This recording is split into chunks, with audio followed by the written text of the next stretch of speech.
Lorsqu'on démarre en bourse, on pense rapidement tout connaître et puis vient la période où on se met à perdre de l'argent.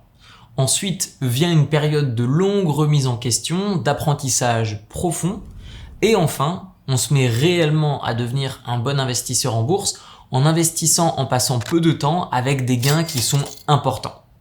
Dans cette vidéo, je vais vous montrer ce qui différencie les investisseurs en bourse débutants, des intermédiaires versus les personnes qui sont plus avancées. Commençons par les investisseurs débutants. Généralement, ce sont des investisseurs qui ont moins de 1 an d'expérience sur les marchés financiers et qui vont découvrir peu d'informations mais qui va leur sembler suffisantes.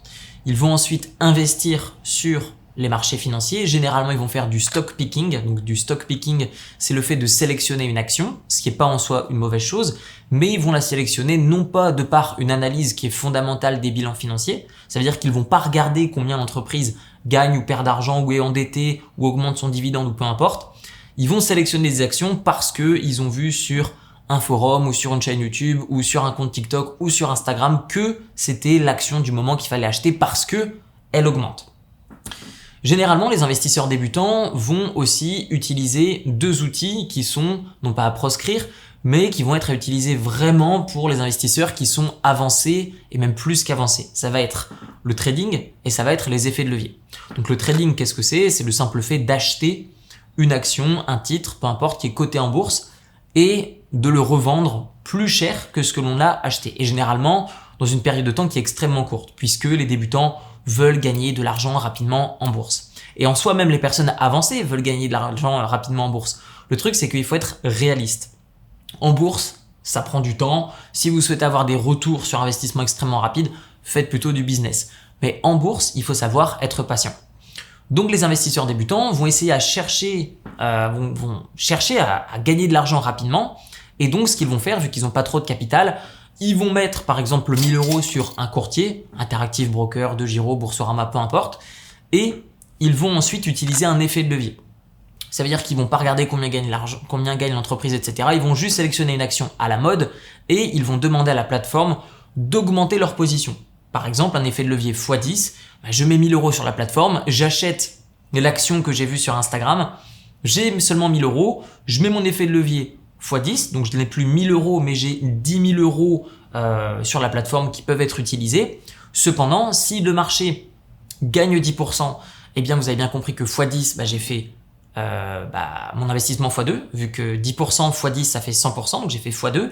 À l'inverse, si mon action à la mode a perdu seulement 10%, eh bien moins 10% x10, moins 100%, donc j'ai perdu la totalité de mon capital.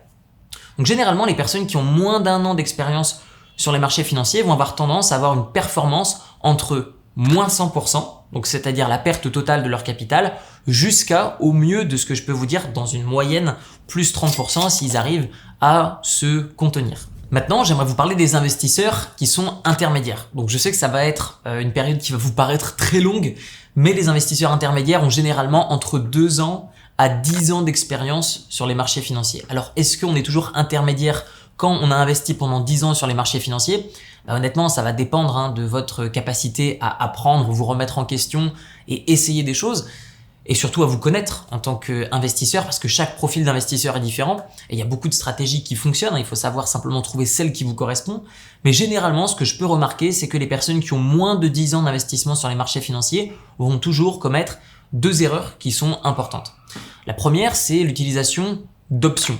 C'est-à-dire que ce qu'ils vont faire, c'est plutôt que d'acheter pour conserver, eh bien ce qu'ils vont faire, c'est qu'ils vont mettre une option d'achat ou une option de vente sur une action. Je vous la fais très simple.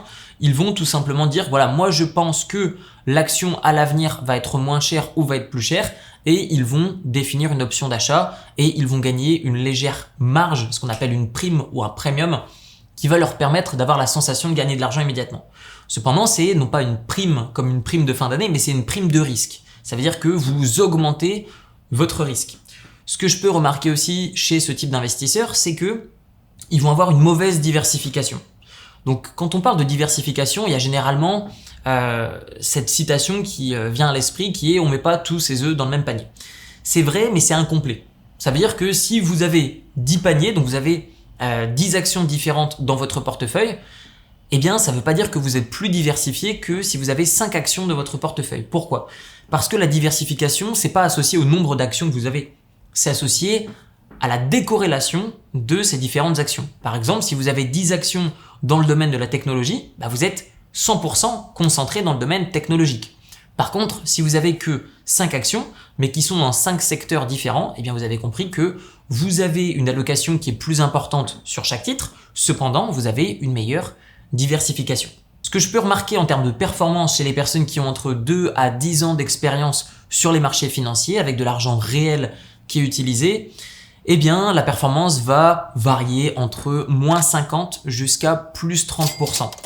La grosse erreur que je vois principalement avec ces investisseurs, donc qui peut être dans mon cercle d'amis ou des gens qui partagent leurs résultats en ligne, eh bien, c'est qu'ils vont allouer beaucoup de temps à la gestion de leur portefeuille. Ce qui va entraîner naturellement beaucoup de frais, donc des frais d'achat, de revente, mais aussi un spread éventuel. Un spread, c'est la différence entre le prix d'une action qui est cotée en bourse et le prix de cette même action qui est sur le courtier en question.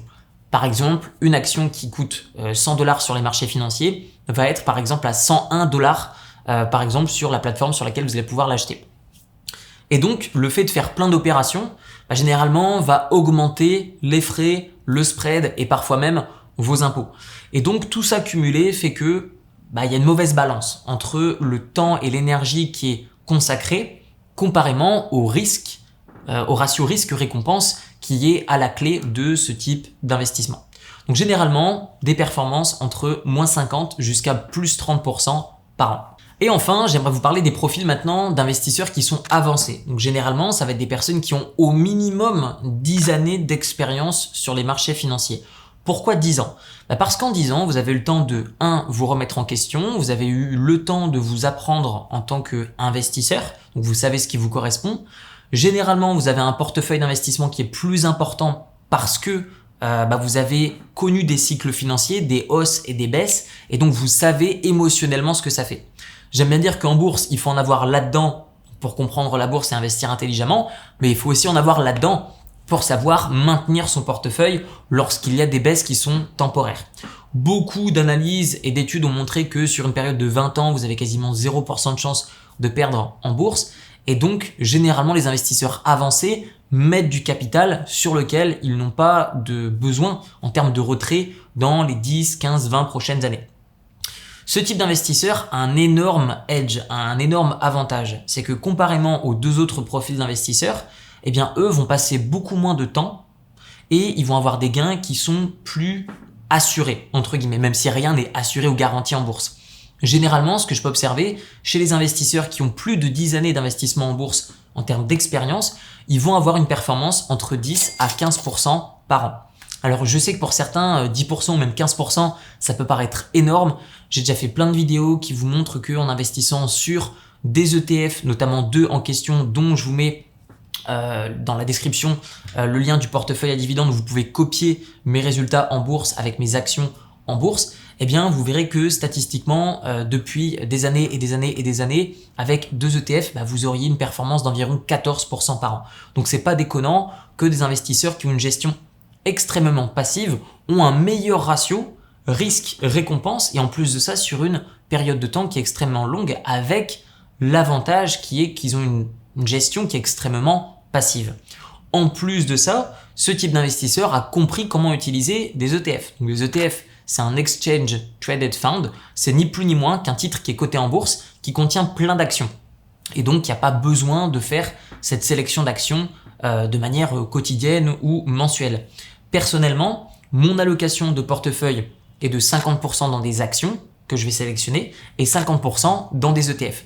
Ce qui fait que ma diversification est grande, mais en plus de ça, les assets, les actifs sont alloués avec une proportion qui me correspond parce que je me comprends en tant qu'investisseur. Donc en conclusion de cette vidéo, si je devais dire vulgairement la différence entre des investisseurs qui sont débutants, intermédiaires et avancés, ça va être la patience, ça va être la sagesse, ça va être le fait de se connaître et ça va être également le fait d'accepter que vous ne pouvez pas générer plus que 15% par an avec une gestion qui est extrêmement passive de votre portefeuille.